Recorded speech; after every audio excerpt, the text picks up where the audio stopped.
What's up, y'all?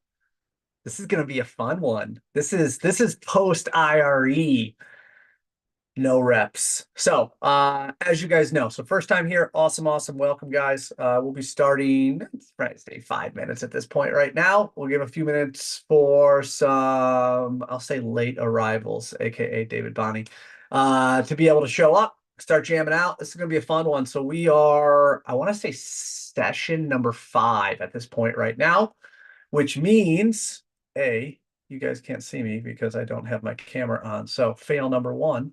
There you go. And boom. So, all right, session 5. So we've went through the 5 fatalities last week, talking a little bit about what the 5 fatalities are. We have went through all 3 check boxes, right? So all the milestones. Number 1, is the problem big enough to act? Number 2, does your customer actually need new or outside services? And then not last week, but the week before that, we went through number 3, which is how do you position yourself as a expert, right? That trusted advisor that's going to help you craft a solution that is unique, that is customized, because if it's not, you're just going to be commoditized, which means you're going to be treated like everybody else. Your proposal is going to get treated like everything else, and you're typically going to live or die on price. And that's a really sucky spot to be. So what we're going to be going through today a little bit, you see it on the screen, right? The zombie sales reps. We're going to be talking a little bit about what I've dealt with pretty much my whole career. And now I'm actually putting a name to it, right? And sadly, a face. But we're going to be talking about the zombie sales rep. We're going to be talking about some cool stuff connected to it, and definitely recapping all 3 of those check boxes, how they all tie together, and then ultimately how you guys can take the data that we're giving you and put it on the streets. So welcome, y'all. Like I said, a few minutes, we'll get started here, and yeah, we'll go from there. So, fun question for everybody. So, if you're on Zoom, you got the ability, obviously, to put comments, different things like that inside there. So, anybody attend as a sales rep, right? International Roofing Expo, or IRE, last week in Vegas.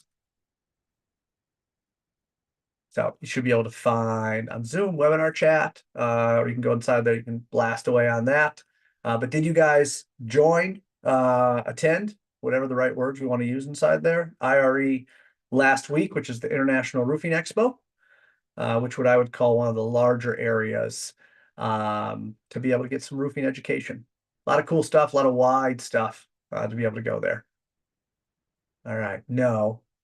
Company didn't pay for me to go. Oh, that's not good enough. Come on.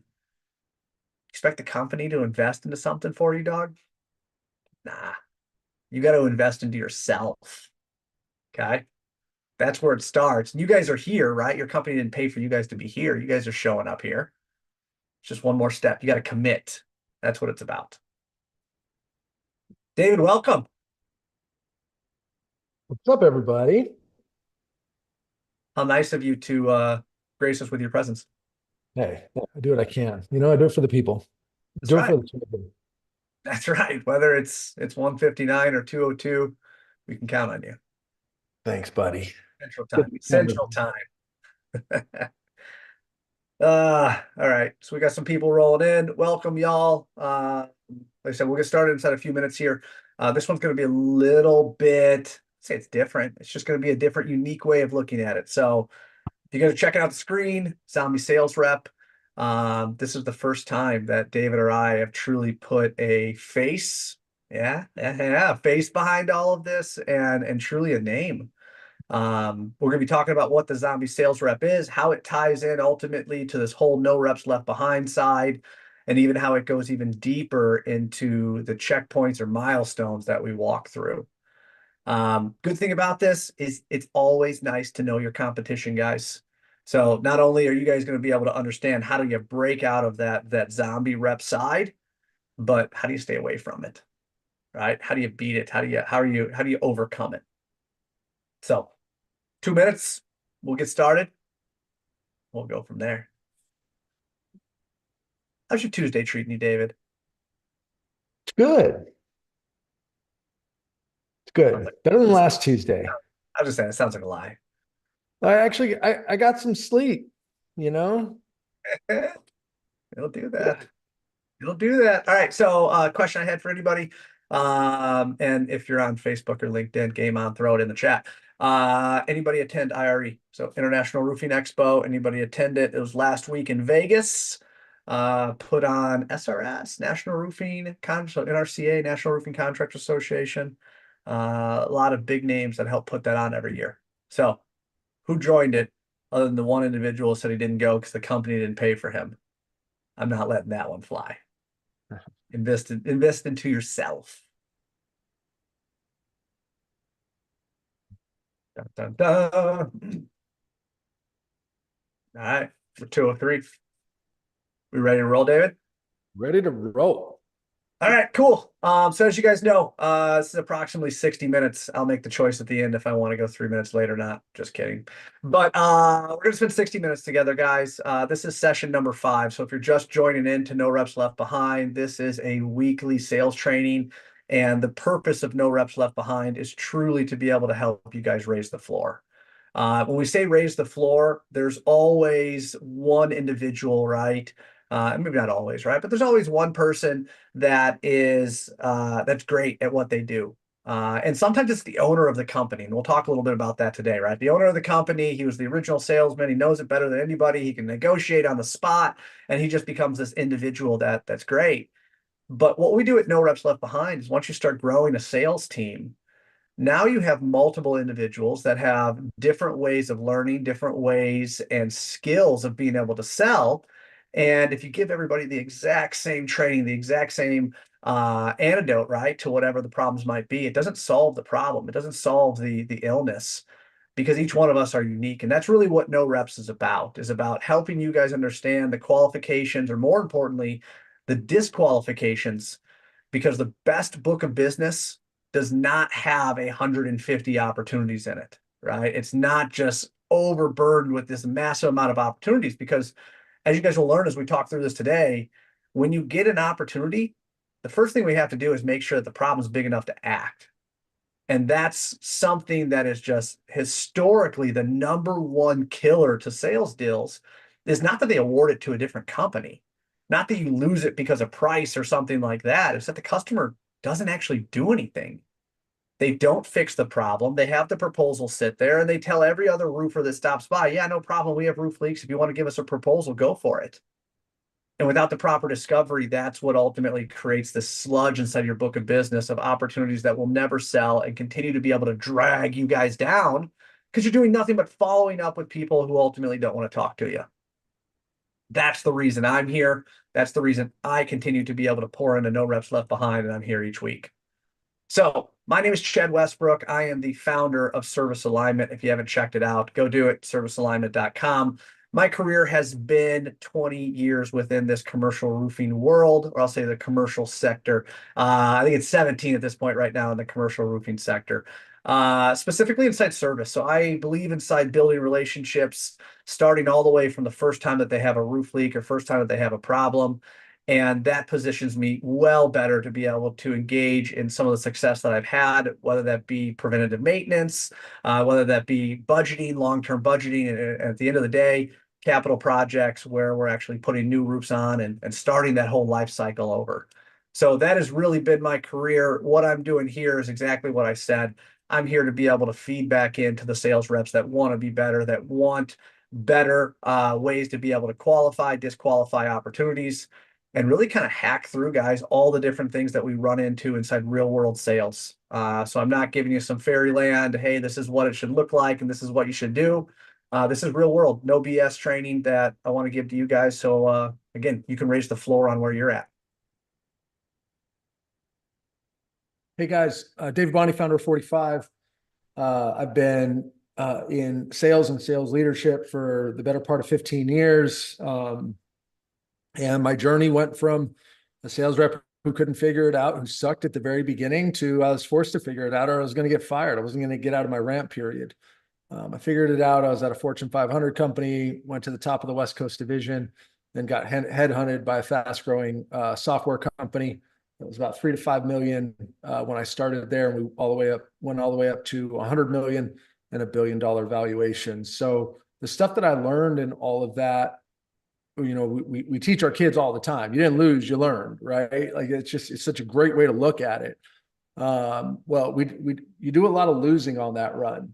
You can grow by 50, 60% a year and you're still a failure to the board and to the investors. And when you lose that much, you learn a ton. And what my mission has been is to how do I take those losses and the things that we learned and then the strategies that came from that to fix that. How do we give that? How do we give that back to the industry? How do we give that back to salespeople so that they can win more, so they can make more, so they can provide better?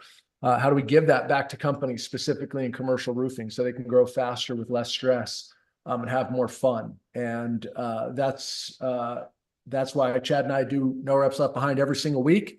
That's why we're going to continue to do it, because we want to get back to the industry and we want to be able to give you guys the shortcuts. And the only thing that we ask is that you guys just implement the stuff that we're giving you here. Well, actually, we ask two things. Ask questions if you don't quite see what we're teaching here and how it applies to what you're doing or the problems that you're bumping up against and why stuff isn't closing. And two, we're asking that you guys just implement it because we made a lot of mistakes, and these are the solutions for those mistakes, so you guys don't have to make them. That's an awesome point. The only way that this is going to change your guys' success, results, or whatever it is that you're looking to gain out of this is if you guys implement it. So you got to commit to yourself. That's the first part. Your first part, step one, awesome. Thank you for being here. It's a 60 minutes of your time where you guys are showing up. Step two is you got to try something. You got to try something different. Definition of insanity is doing the exact same thing and expecting some type of different end result. So David said he asked for two things. That's a lie, because I'm going to ask for something completely different. The reason I do this is to be able to feed back into you guys. There's no cost. There's no reason that you guys are showing up other than you want to be better in your sales environment. You want to be that trusted advisor, sit on the same side of the table, all that fun stuff that we talk about. But my background is that you guys help us get into your network. I mean, this is networking and sales at its best. If you guys get something out of this, if you're showing up and you're here for more than one of them, I ask for you to do one of three things in here. Number one, show some love on LinkedIn, show some love on Facebook, wherever it is. Throw a tag inside there. I mean, you can pull it from any one of my company pages where we're streaming this and share it. That's one of the biggest things that you guys can do for me, is to be able to help get my company, my name out there. Because again, that's what I want to be associated with. The third one on the right-hand side is a Facebook page or a Facebook group. So I have a group. I always throw stuff inside there. So if you want to know ultimately what's coming off the top of my head on what I'm thinking at 2 a.m. on a Saturday, I'm kidding. But that's where I'm dropping all the stuff that I'm thinking, the stuff I see where I'm out there. It's just a way for us to be able to network. As you guys know, those groups are only as good as the individuals that are contributing in those groups. So if you feel that you can contribute as well as take away from it, right? Or I'll say contribute as much as you take away, join it, scan the QR code. It'll be in the upper left-hand side of each one of these slides that you go through. But I'd love to be able to have you guys join the group. And again, continue to be able to contribute, ask questions. Don't be afraid to challenge things, because the only thing I can tell you is that it's a brilliant quote, is if you knew everything today, it only prepares you for yesterday. And think about that. If you knew everything today, it only would prepare you for yesterday, because everything is changing every day. Our customers, how they're buying, the interactions that they're having, everything is changing every single day. So we have to be able to learn and we have to be able to implement. That's a huge, huge part of kind of what we're going around. All right, so I'm going to give you the high level. If you guys have not been here for the last 5 sessions, what we're talking about is a 4D sales process, right? 4Ds. Number one is discovery. Okay, so we're going to go in and we want to understand that what our client is dealing with. This is not about going in and word vomiting who we are, who our company is, how long we've been in business, what we do. Da, da, da. Nobody cares about you. No one cares about what you do, because they've taken time out of their day to be able to sit down with you to solve either a problem or a goal that they have. Very typical. Our job is to be able to understand what that problem or goal is from our client's perspective, because that's what we're solving. And we'll go deeper inside this, but that's discovery. Once we understand our client's perception of reality, then we go into diagnosis. So diagnosis is when we actually get up on the roof. We start seeing maybe what's contributing to the water, the leaks, or whatever the problem is that our customer's having. So we can truly start connecting the dots, right? We think about a doctor's office. You go inside there, my leg hurts. Okay, they look at it. Then they go into diagnosis. They do x-rays. They figure out what's going on. to be able to correctly diagnose what the situation is. The third D is demonstration. And this is where everything kind of comes home about positioning yourself as an expert to solve their unique problem or their unique goal, because the problem that they have is unique to them. It's their problem. It's only their problem. Now, you may have solved this 100 different times before, but the idea is that your customer wants a very unique way, a very proven and sound solution to be able to solve their problem. And that can be anywhere from a roof leak, that can be anywhere from a blow off to a hailstorm to you name whatever it is. Your customer's looking for something unique. And this is what I talked about a little bit before we started, that if you guys don't have a way to individualize yourself, if you guys don't have a way to set yourself apart, you're going to be commoditized.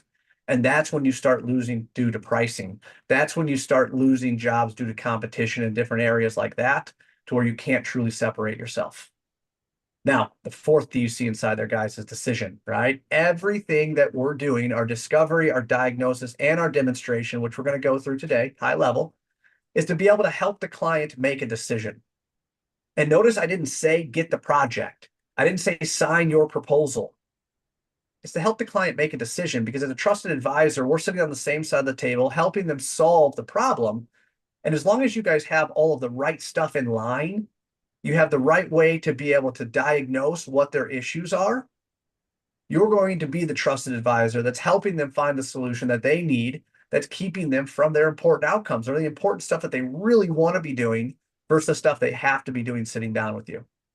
So everything we're going to be talking about today is helping the client make a decision while positioning ourselves as an expert to be able to solve their unique problems or get them to their unique goals. So remember that. This is not about selling a contract. This is not about selling roof repairs or anything else here. Everything we're talking about, not just in this session, but the entire No Reps Left Behind series, is about helping your client make a decision while positioning yourself as an expert inside solving those problems or goals, right, that are uniquely theirs. David, anything you want to add to this? So there's just two things that we typically focus on, guys. Like, these are bad leads. I'm getting bad leads. That's why I'm not getting results. A lot of your leads aren't bad, guys. We hate to say it. We're not trying to cast aspersions or cast stones. We've been there. They're not bad. We're just not doing the work necessary to unpack the information that would get them to take action, that would get them to take action with an outside solution, that would get them to take action with us. And when we can start looking at ourselves, as intimidating as that is, it's actually very liberating. And we're not saying all of your deals are going to close, but leads aren't actually that, they're not bad. We say it all the time. When we do these things, this is what actually drives outcomes in a more controllable way for your pipeline. Then, like Chad says all the time, we're going to go through and discover and disqualify. So as we're going to go through some content here that's going to go a little bit deeper into that, because these, if you do this, if you do the 4Ds correctly, then you'll be able to disqualify and get the crap out of your pipeline, which is a huge part of efficiency, which is a huge part of you not having a bunch of junk quotes that you're waiting for and a lack of clarity on what your forecast is. There's a lot of compounding impacts here. But this is going to be a good session, guys. Really focus in on it and know that we're giving you guys the bare bones stuff. Again, we spent, Chad and I collectively, 35 years figuring all this stuff out to the core level that is. If you guys do it, I promise it's going to help. 100%. So the one thing that I want to add, and David, I don't know if it's me or you, but you cut up for a sec. When we talk about leads, okay, so when we talk about leads, I do want to say this because this is top of mind. When I used to run call centers, there were ultimately three types of leads that would come in. And this is a biased one, but this is the three types of leads that I typically saw come in. Number one was a replacement. Very simple. Clients looking at replacing their roof, right? We can have qualifications, all that stuff behind it, but clients looking at replacing the roof. Number two is a leak or a quote, which means, hey, I have a leak. Can you come take a look at it? Or, hey, I need a quote. Can you come take a look at it? Same thing for the most part. And then the third one is what we called preventative, proactive, whatever you want to call it, right? No need is really what it was. I don't have any needs, but I'm happy to be able to shake your hand. And what I saw is that sales reps would automatically flock to the replacements because they're like, oh man, this guy's replacing the roof. Like, it's awesome. Let's go for it. And my side, Not trying to be pessimistic on it, but my side is like, okay, it's a roof replacement. Someone else has already led them to think they need a roof replacement. Someone else is already leading this. I'm second or third to the table because the client has already made the comment that he's looking for a 60 mil TPO roof, which is a completely different discovery phase for me because he probably has another contractor. There's probably someone else that he's used for 6 years, and maybe he just needs 3 bids to award the job. That's going to be a hard sale. That's going to be one of the hardest sales I have to do because we're talking about hundreds of thousands of dollars to be able to do it. So whenever I saw a roof replacement, I wasn't overly excited. Not saying we didn't take it. We definitely took it. We bid it. We won a lot of them, but that was number one. The second one was a leak or a quote, right? Which is okay, we got a leak. Okay, we got a quote. And both of them were like, all right, yeah, let's go. They got leaks, they got problems. And what I typically found is that was a race to speed, number one, which wasn't always the most strength that I had, depending on where the territory was at, right? Because if I have a leak, it's like, how quickly can you get out here? And that always wasn't the win because even if I got out there the day after, it doesn't mean that someone else hasn't already got the day before, quoted it, job's awarded, it's no longer good. So there was a lot of pressure in that. And when you have a lot of pressure, it doesn't allow you to be able to do a true discovery, a true diagnosis of what's happening because you're ultimately reacting, right? It's an emergency call. Get out there, search and find mission, find what's going on. And it doesn't allow you to be able to truly show your value.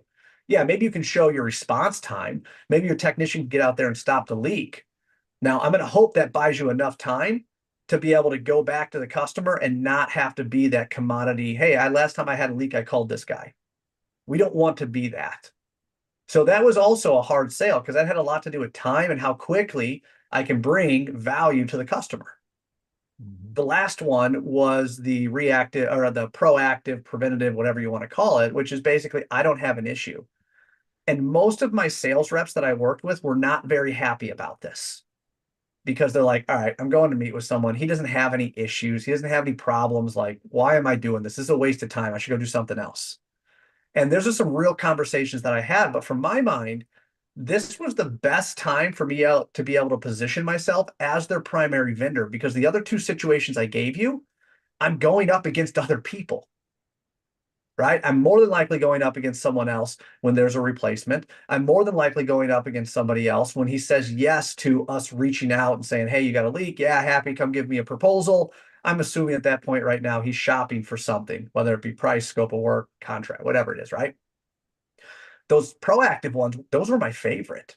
I got to sit down with someone who did not have a urgent need, right? Which lessens my value of sitting down and saying, hey, let's talk about this. How do we proactively prevent leaks? What does preventative maintenance look like? Are they under a manufacturer's warranty? Like all this different stuff where I can add value, whether that be in the educational or the preventative side. And I know I'm kind of going deep into this, guys, but like mindset is something we're going to talk about in the upcoming weeks, and it's huge. It's huge, it's huge, it's huge. So just like David said, the leads suck. There's a lot that you can do with the right opportunity because as sales reps, you guys know this. You guys are fighting to sit down with people, right? You're fighting to be able to get the opportunity to go on a roof. So when you sit down with someone, there's a lot that you can do with the right discovery methods and tactics to be able to get the most out of it. And it doesn't mean that you're going to walk out of the meeting that day with an opportunity, but you are building that long-term book of business. You're building that relationship. So David, I'll shut up now. No, you're good. All right, take us through this. So guys, we look at this thing as this issue of doing the same thing over and over again and getting different and expecting different results. Right. And Chad and I mean, we've dove in with hundreds, I mean, maybe even over 1,000 sales reps at this point, together and independently. And one of the things that we see is that this cycle of doing the same thing over and over again isn't something that's intentionally happening. It's not something that we're intentionally doing as salespeople. It's something that we fall into based on the nature of our role and really based on our industry of sales, not roofing, of sales, because this happens across all verticals and industries. But in the role of sales, in our industry, in the sales industry, there are some things that are very, very common that ultimately just causes us to fall into this mode of, I feel helpless. I don't know what else to do. I'm just going to keep doing what I'm doing. because what I'm doing, I believe to be the most effective and right and the best thing. Why would I change that? Right? I'm not insane. So what we figured out is there's an actual real cause to this, and things that are happening within your role and within your career that are actually shaping this. And this is what we call the three soul drainers of sales. The first one is the one size fits all syndrome, to basically say when we get into the role of sales, we're producing results. But a lot of the coaching, like Chad has said, a lot of the support that we're getting is one size fits all. It's the same solutions to the same problems. It's not specifically, except for the stuff that we're giving you guys, there are no assessments, there's no evaluation, there are no diagnostic tools that are, other than what we're giving you, that specifically point out where in your sales process are you having the most problems.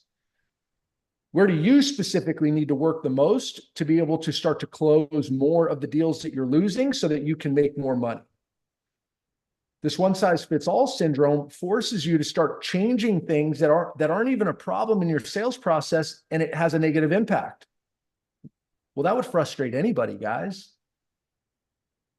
Right? So this is one of the things in our industry, the sales industry, that's happening that causes a huge problem for us as salespeople. And that's why we're trying to get more specific with our sales postmortems, using the 5 fatalities, using the buyer's action plan to be able to narrow in where do you need to focus the most. The second thing is the impossible clone. We come in as salespeople, and usually it's the owner that's been selling, and the owner just expects us to do the same things that they did and have the same success that they did. And we're not the same. And because they don't understand that, we end up getting managed and coached as if we are a clone when we're not a clone. So again, we're not getting the very specific level of support that we need, because the challenges that we have are not the challenges that they had. And if it's not the challenges they had, we shouldn't have those challenges. And it's not that they're doing anything wrong, guys. It's just that's normal psychology. That's just the way we all are. We all think that our world is the world. So we end up getting one size fits all training. We end up, from a support perspective and leadership perspective, getting a clone leadership. And then the last one, no one cares about a roof. All of the training that companies give is all about the roof. It's all about the asset that we need to be selling, selling to service and fix and maintain. And Chad's latest book is titled "No One Cares About the Roof," because they don't, guys. The roof is a means to an end. That's all it is for them. They don't care about the roof, but that's all that is the whole cornerstone of how we're selling, because that's how we've been taught. And again, this just creates a cycle of disconnect and despondence from our prospects, which creates even more frustration. They don't get it. They're trying to rush me. They're just treating me like a number. Sharpen your pencil, right? Whatever the thing is. But it's because of these three things that we end up in this mode of, like, it's almost helplessness, guys. It really, really is. And Chad and I were fortunate enough to have leaders. We each had a leader at some point in our careers that showed us there was a different way. I mean, I didn't have more than one that showed us a different way. And then we found a different way, and we took control over our results. And that's how we were able to ascend in our careers and in our profession. And that's what we're now trying to pass on to all of you guys. So I want to add 3 things, because I always bring my life into this. So sorry, not sorry. The one size fits all syndrome, right? I was in a book of business today with the sales rep, 46 opportunities that were in quoted, right? So he had delivered proposal, he had 46 that were in quoted. And most of the time when I talk to different companies, that's what they look at. I ask them what their book of business looks like, and they tell me what's quoted, right? Or what's sold. And that is the bottom of the funnel. All of the activity, the qualification, I mean, even more importantly, the pain that the customer's having, the urgency that they have, is all defined up top. So I have this massive clog of opportunities at the bottom of this funnel, right? 46 proposals in the client's hands, and we can't do anything about it. And most of the time, the problem or pain is not big enough for the customer actually to take action. Where if we would have better qualified, right, and better understood that, hey, we need to spend some more time qualifying at the top of the funnel, right? We need to get better at that side. That's what allows us to be able to be extremely unique in this sales process, is that every single sales rep, right, doesn't have the same exact issue. There's no silver bullet that's going to make everybody absolutely fabulous, right? And that to me is what the one size fits all is. It's like, all right, here you go, guys. I'm going to teach you this today, and then you're going to run. That's not what it's about. The impossible clone, I've been there many times where you have just like this owner that has the ability to literally change the world, change the proposal, change everything, and then you step inside that world, and it's not like that, and you don't get the support, much like David said. So that's part of the reason why I'm here. That's why No Reps exists, is so you guys have somewhere to be able to come and to be able to see different ways. You have someone that you can challenge and say, you know what, I don't agree with that, and that's perfect. We want to be able to work through some of those situations. And then no one cares about the roof. If you guys have been a part of any of my other webinars or talk tracks or anything that I have, your job as a sales rep is to be able to blend the world between what your client sees and what your technician sees. Because what your client sees is water on the floor, stained ceiling tiles. They see a slip ball hazard, right? And that's what they're ultimately calling you out for. Yeah, they're pointing at the roof saying, yeah, the roof is leaking. Okay, I get that. But if you stop the roof from leaking, but there's still water on the floor, is your client happy? Absolutely not. So that's what we have to understand as a sales rep. You're mending those two worlds to be able to say these are the deficiencies connected to the problems that you're having within your building. And that's a huge, huge disconnect that we talk about inside one of the other sessions within No Reps, right? Which is no one cares about the roof. This is all about customer experience. They want to know that you're going to be there on time. They want to be able to know, right, that you're going to fix it right. You're going to fix it for life. They're never going to have to do this again. They want to know that you're one call away. They want to understand that you're a professional inside the trade that you have, but they want to know that you're going to fix their perception of reality. How many times we went on a roof, raise the hands, where you found a whole boatload of deficiencies, but the customer doesn't care? That's a perfect example of this, guys.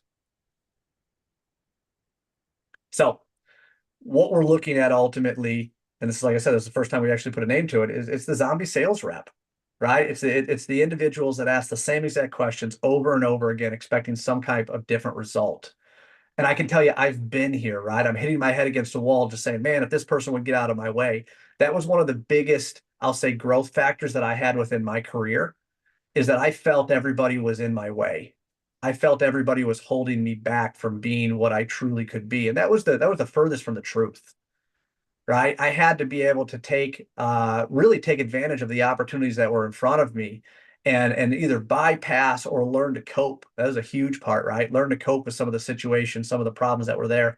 Because at the end of the day, I'm responsible for my success.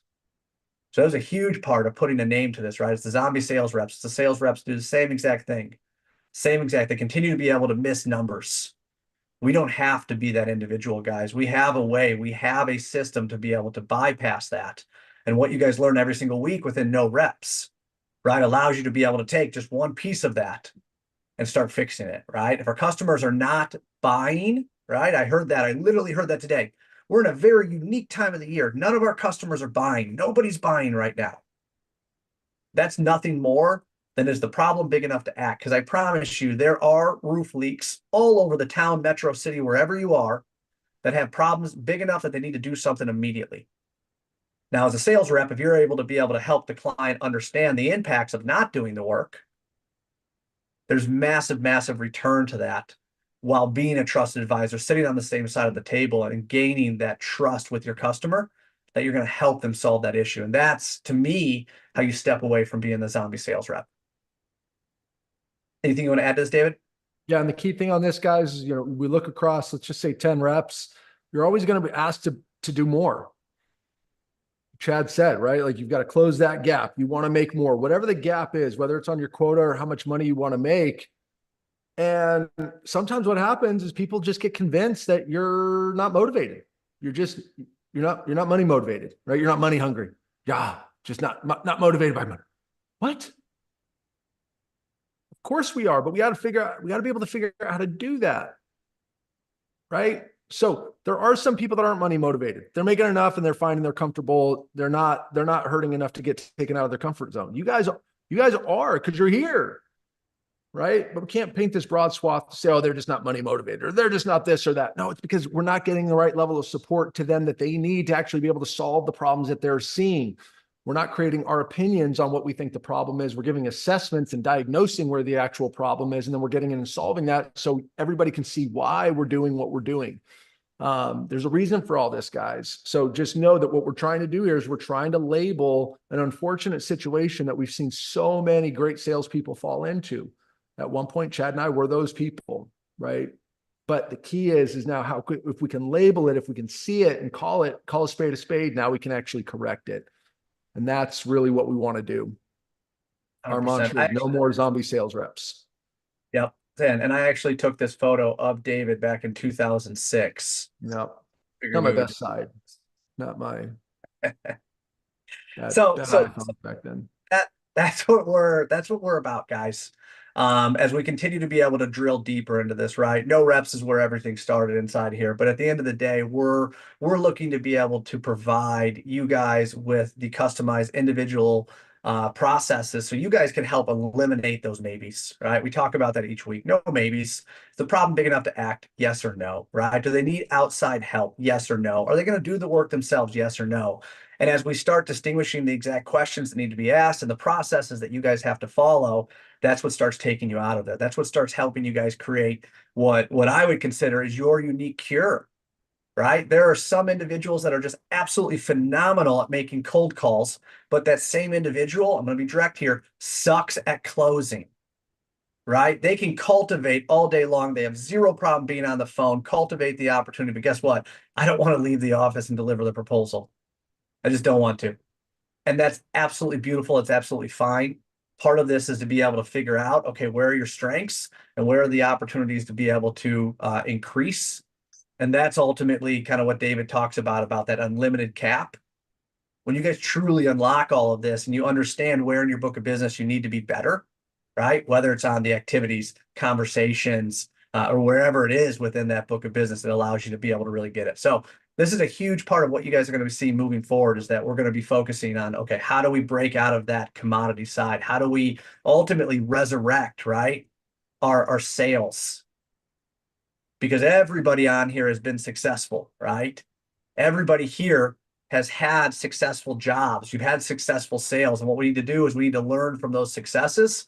But much like David said, you learn a lot more from losing than you actually do winning. Winning is great. I love the feeling. I'm with you. I'm all there. But if we can actually understand why some of our jobs are not passing go, why some of our jobs are not being sold, that ultimately what leads us into what we call the trinity of resurrection. Okay, so these are the three steps that David and I have outlined to be able to create what is a independent or individualized training program. We talk a lot about numbers, right? We talk about the questions and the checkpoints and all that kind of different stuff, but numbers is really, really what dives into this. And as we get further into this, guys, the first thing that you have to do, whether it's with a team, with us, independently, or wherever it is, it starts with an autopsy, guys. You have to go in and you have to understand your numbers. You have to understand exactly how many calls are you making, right? How many conversations are you having? That's a huge, huge part that I always step into first is, are you actually doing the right things? We all have 8, 10, 12 hours, whatever you invest every single day.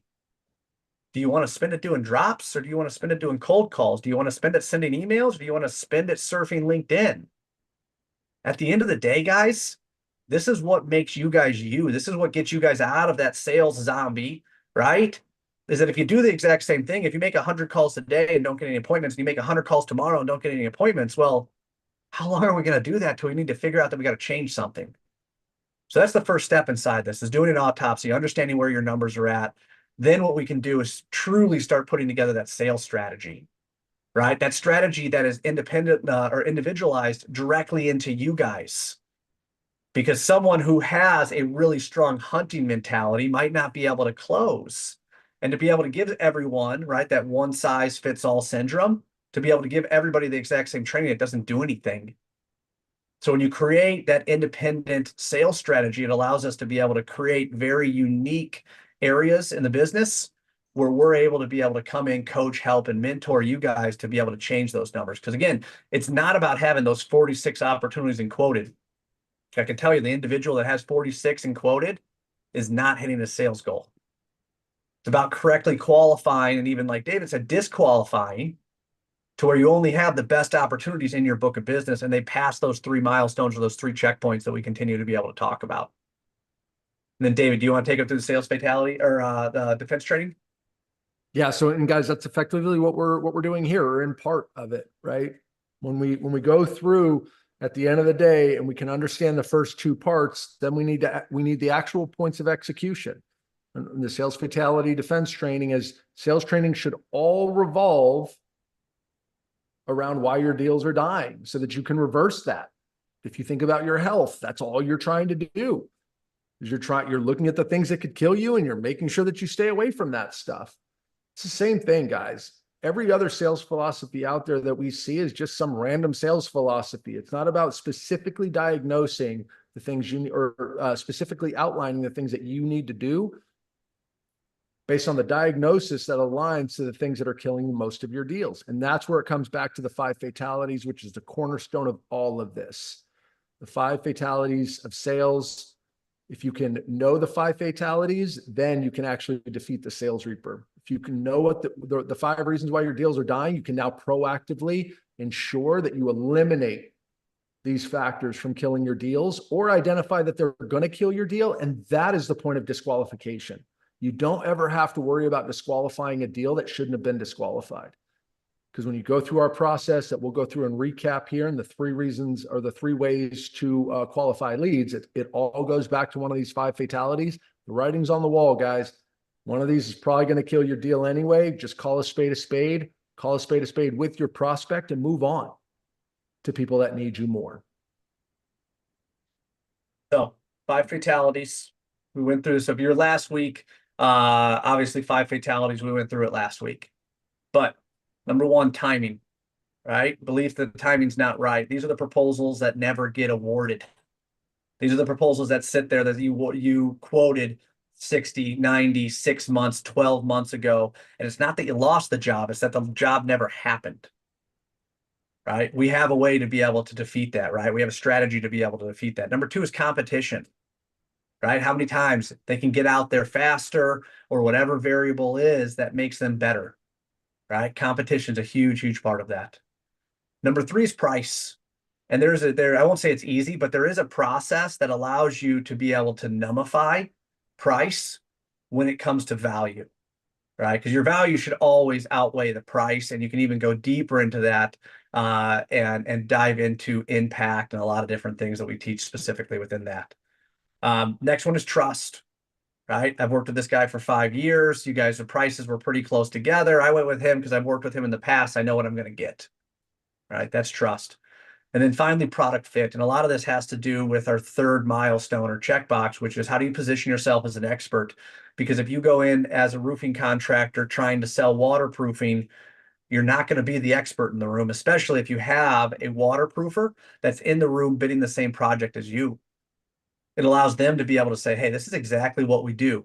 There's reason that companies have divisions specifically dedicated to waterproofing, to HVAC, to mechanical, or whatever it might be, is because they position themselves as an expert. So when they come in to be able to bid those projects, they don't lose them due to product fit. All of this sits within the 5 fatalities, guys. And this is not about saying, and I know David mentioned up front, call a spade, but this is part of the autopsy. We can go in and we can figure out why sales are dying. And if we can figure out why your sales are consistently dying, we can change the future. We can change how we're going about it. We can create those customized or independent sales strategies that help you guys start defeating this. The only problem that I have a problem with is the same problem.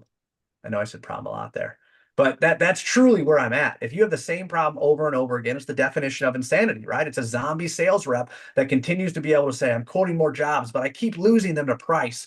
We're still way too high on price. Fact of the matter is, for every company I've ever worked for, guys, they pull from the same labor pool, they buy from the same materials, and the markup's just about the same. So there's another problem out there. Those are the things that we're going to solve, guys. And this is the larger side of that sales zombie, right? That we're trying to defeat. We're trying to break you guys free of. David, anything you got before we jump into checkpoints and start rocking through this? Let's do it. All right. So this is what you guys are probably more used to. So what we're going to be going through, I'll say in the next 20 minutes, 19 minutes and change inside here, is we're going to be going through the 3 buyer checkpoints. So I think it was a 2, 3, 4, whatever it was. We went through each one of these and we went in depth in each one of these. But the idea is that you want to qualify, or sometimes even more importantly, disqualify. Because when you disqualify an opportunity, what you get is actually almost better than anything you'll get on any other part of the process other than sales. That's time.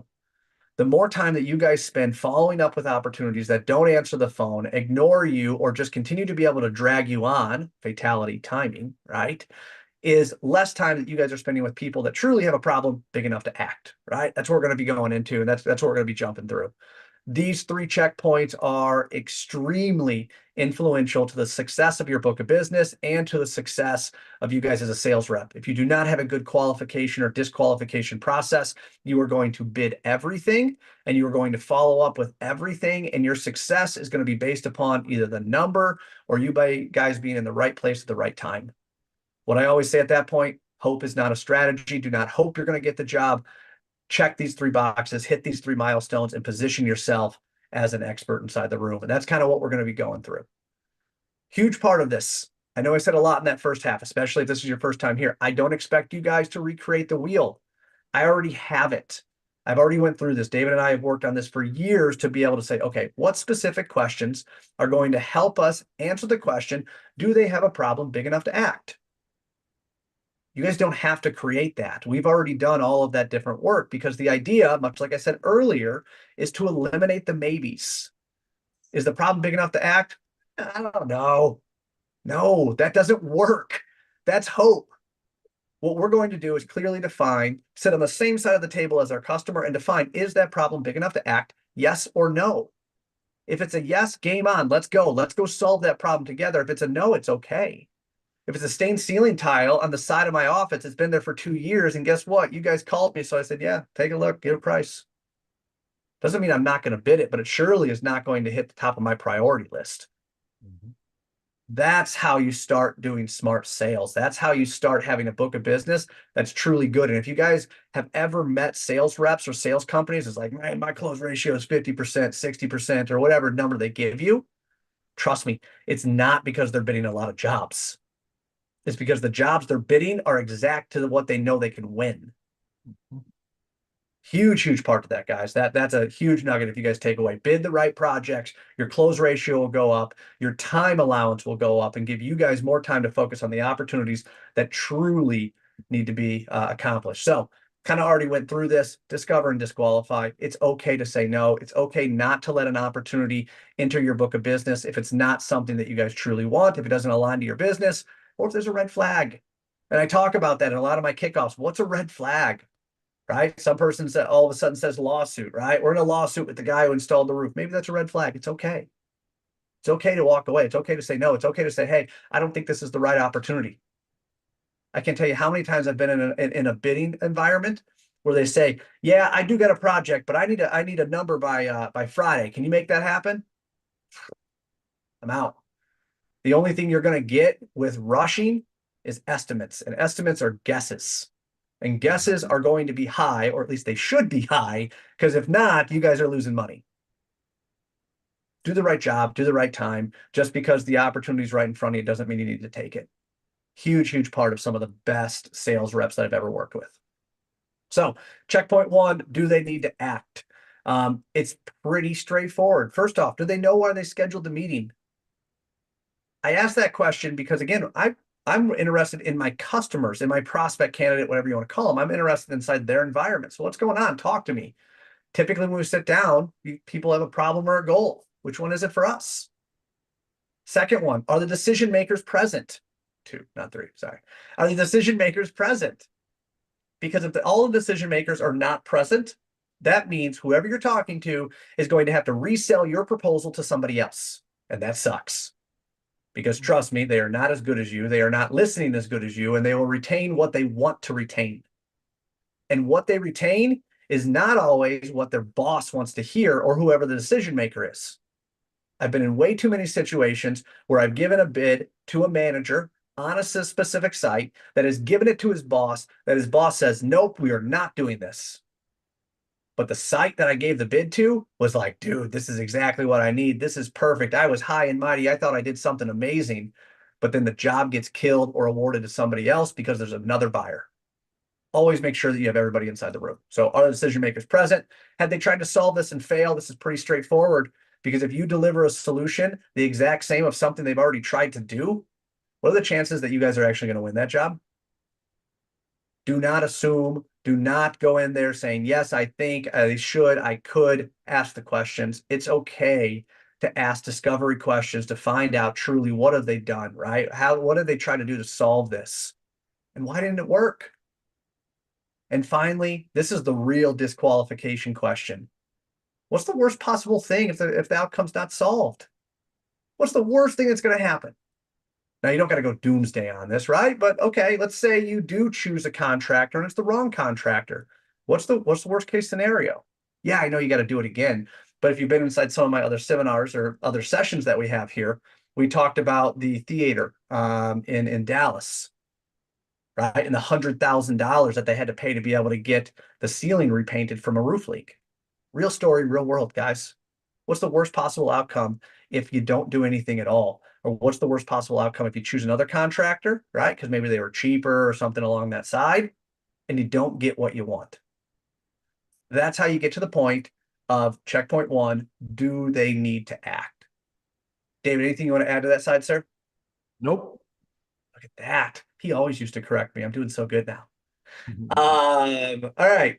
Checkpoint number two. Do they actually need new or outside help? This is a huge, huge part to me, because when you get into this side, what we're figuring out is a couple different things. Number one, do they, and I'm not going to go through the questions right now, but this is just for me. Number one, do you have a contractor? And if you do, why am I here? That's the first thing I want to know. And secondly, is if you do the work yourself and you've always done the work yourself, or I don't even care if you haven't, if I give you a proposal for sealants and fastener, right? Some sealant that's failing, some fasteners to one-story building, they can jump up there by the back of the bed of their truck, whatever it is. Are they going to go do it themselves? Because again, you got to think about this. Every time that you guys deliver a proposal, it's your time, right? It's the company's money, and it's everybody's energy to be able to get this proposal in front of the customer. So as sales reps, we should be doing everything we can not to waste those valuable resources on something that's never going to sell. That's what this is about. So do they need new or outside help? Number one, are we aligned on the problems that actually need to be solved? I asked this question because earlier I told you no one cared about the roof, right? When they're talking about the zombies. What's the actual problem that needs to be solved? Because it's not that the roof's leaking. It's not that the ceiling tile is stained. What's the real problem that I'm here? Is it water on the floor? Is it maybe that the whole front end of the restaurant is closed down? Is it that there are a garbage can in the school, right, inside one of the classrooms that's catching water right next to the kids, and the kids aren't able to be able to learn, or they've had to relocate those kids to the cafeteria, and that's where they're doing their classroom today? All real world scenarios that I'm giving you guys. What is the actual problem that needs to be solved, and are we aligned on this? Very, very important as you go into this. Number two, are the expected outcomes enough to fund a solution? Okay, so I get it. You have roof leaks. What's the worst thing that's going to happen? We've already went through this. Okay, so if we fix this roof leak, is it enough that you guys are actually going to spend money to fix it? Well, yeah, one kid slip and falling at a school could be hundreds of thousands of dollars. It makes sense. But in order for me to be able to get there, there is a set of questions, and we call them probes, right? That'll allow you guys to be able to get that deep, right? Something as simple as the restaurant that can't open the front side or can't open part of their seating. What's that cost? Especially during lunchtime, especially during rush hour. What's it cost that you can't open that area or you can't have people sit there? Are they going to go somewhere else? That's the type of stuff. So the expected outcomes enough to be able to fund a solution. Next one is budget. Do they have an adequate budget to create these outcomes? So this is really simple. Do you guys typically budget for something like this, or do you reactively respond to issues? And it's as simple as basically saying, hey, do you guys respond as soon as the roof leaks, or do you guys have a plan, right? This is not the actual question, but do you guys have a plan to be able to help prevent this from happening? The second cool thing from this is you find out if they're a reactive or proactive customer almost immediately. Now you know how to manage the book of business moving forward. Now, remember, we're just still in discovery here. And then finally, do they have the internal resources to solve this? So why don't you guys just do it yourself? It seems pretty simple. Seems like you know exactly what you want. Why don't you guys just do it yourself? True story. I was with a self-storage company. This was way back in like 2012, 2013. Someone was on a step ladder. They had fell off the step ladder, and there was a company mandate for the entire corporation, massive corporation, okay, that anybody as an employee of this company could not go over the second step on a step ladder, which means there was no more changing light bulbs. There was no more cleaning out gutters. There was no more anything. So it was not the fact that they couldn't do that they could do it themselves. It's the point that they weren't allowed to. Finding this information out makes you a trusted advisor and helps you solve the problem. That is not the roof. So I hope you guys are understanding this. It is not about the roof. This is about bringing clarity into what your problems, what your client's actual problems are as the result of roof deficiencies or whatever else that's contributing to it. David, anything you want to add to this one, sir? No, and just for the newcomers who are on streaming on social or here on Zoom, just remember we go through these in length in each session. So we're doing the quick hit summary here. But if this is your first time seeing this stuff, stay with us then every single Tuesday where we're going to go way deeper into these things, where we can answer your questions and make sure that we're being 100% clear on how each one of these gets executed specifically to ensure you can qualify them against these checkpoints or not. And great points, Heather, because we spend 60 minutes, literally 60 minutes just on do they need to act, right? Yep. Diving into the nuts and bolts of this. So what you guys are getting is the 10,000 foot view of what's going on. So again, don't be overwhelmed by it. We showed you that each one of the questions, how it works, all that stuff's there. So finally, do we have the best solution? This is about positioning yourself as an expert in the room, right? No one wants to be able to give something to a general contractor. And I say that openly because if you're a general contractor on here, game on for you. But as we start dealing in the private negotiated world, right, you want an expert. You want someone who has a proven history of solving these problems. That's number one. Do we have a proven history of solving their problems, right? So you talk about roof leaks. What makes you guys great? Let's start sharing some of the special sauce that we have, right? That makes us absolutely phenomenal at solving roof leaks and getting our customers' building back online. We have to have that information ready. Are they clear on how our solution, our specific solution, solves their problem? Because again, if they treat us like a roofing contractor and we act like a roofing contractor, we're going to get commoditized. So you have to be able to separate yourself from all of the noise that's happening from the other 2, 3 bidders or whatever it is to be able to say, hey, no. We specialize inside solving roof leaks, and here's how we do it. We fix it right, we fix it fast, we fix it right, and we fix it for life. And then be able to explain how you do that. Explain the secret sauce of how you're going about it. So are they clear on how your solution solves their specific problems? And then finally, expectations, guys. Do our delivery methods and milestones work for them? I always say this, if you were to meet with a customer today and they said, yep, I'm replacing my roof, I need a proposal, I have the cash right now, how long is it going to take you to get the roof takeoff, take it into estimating, generate the proposal, deliver the proposal to him? Let's assume that he awards it in 1 week, okay? Let's assume he awards it in 1 day. How long until you get that production schedule, get the materials ready, and start loading that project? Let me remind you, the customer has not had peace of mind until that job is done. Typical contractor is 60 to 90 days to simply be able to load the project.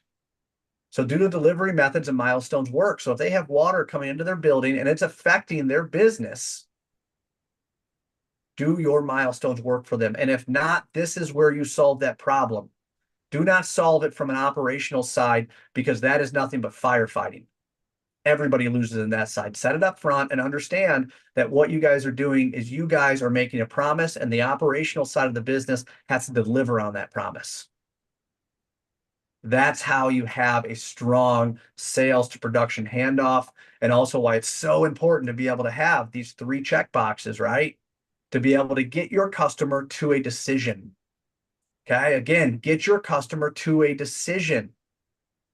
And I'm going to jump back real quick just so we can see it, because The reason that we're doing this discovery and disqualify is not only for you or me as a sales rep, right? Saying, oh, you know what? This guy doesn't need to act. I'm out. Boom. Okay, cool.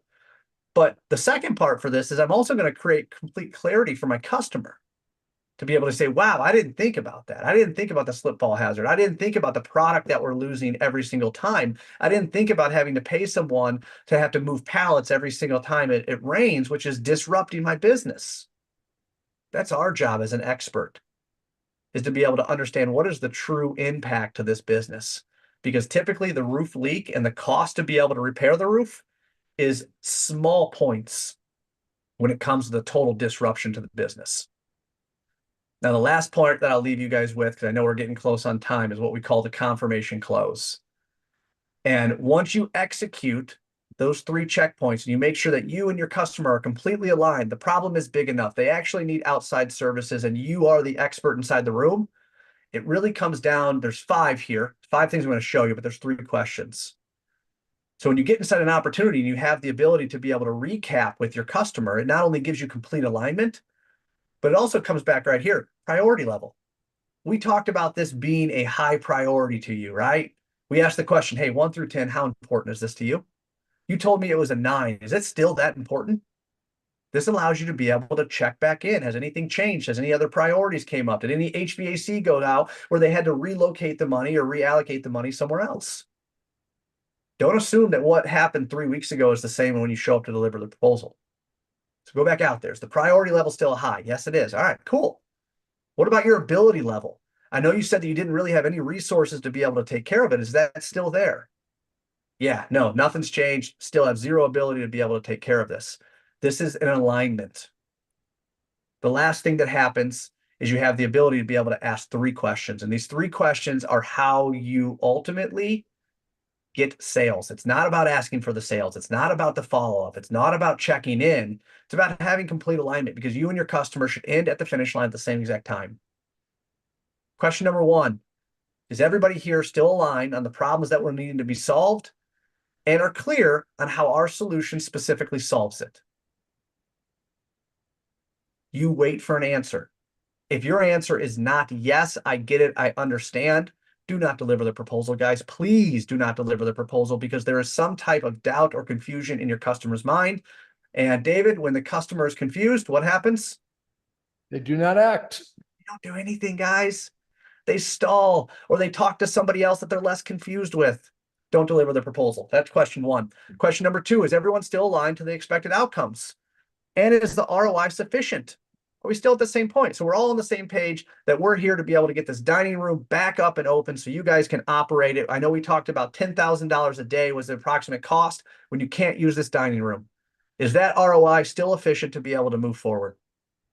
Is it enough for you guys to be able to make a decision and move forward? Remember, this is all about the client making a decision. We're helping them. We're sitting on the same side of the table. Question number 3, are we the right solution to solve the current problems and create the desired outcome? It's pretty much that simple. Have I done everything inside my power to be able to show you how we uniquely and professionally solve these problems? And are you confident that we're the company that can create these outcomes for you? Do not pass go. Do not deliver the proposal. Do not lose that power, guys, if your customer is not completely aligned on all the work that you have done. The worst thing that you can do is ask all of these questions up front and then deliver a proposal with a bunch of roofing jargon because all of the value that you built goes out the window because your customer's not a roof. He's not a roof. They're not a roofer. They don't understand scuppers, drains, flashing, coping. Typical customer, private negotiated side, do not know that, guys. That will confuse them and that will set the sale back. So I know I'm being a little bit direct here, guys, but this is how you do it. You have to be able to mend that world between what the roof is and what your customer's current reality is. So I know I'm at time. Thank you guys for joining in. Much like David said, don't be overwhelmed, especially if this is your first time coming in, because we go through each one of these inside detail. Next week, I believe, is mindset, which is a really cool one because it allows us to be able to go deep into, okay, what is the mindset? How do you walk in, have confidence, and deliver, right, a product and a solution that people are actually going to believe? So, David, I did most of the talking inside this one. Anything you want to end with, sir? Nope, we're good. Get to it, guys. Start taking the stuff we're giving you. That's going to change the results. Go kill it, guys. See you next week. Later.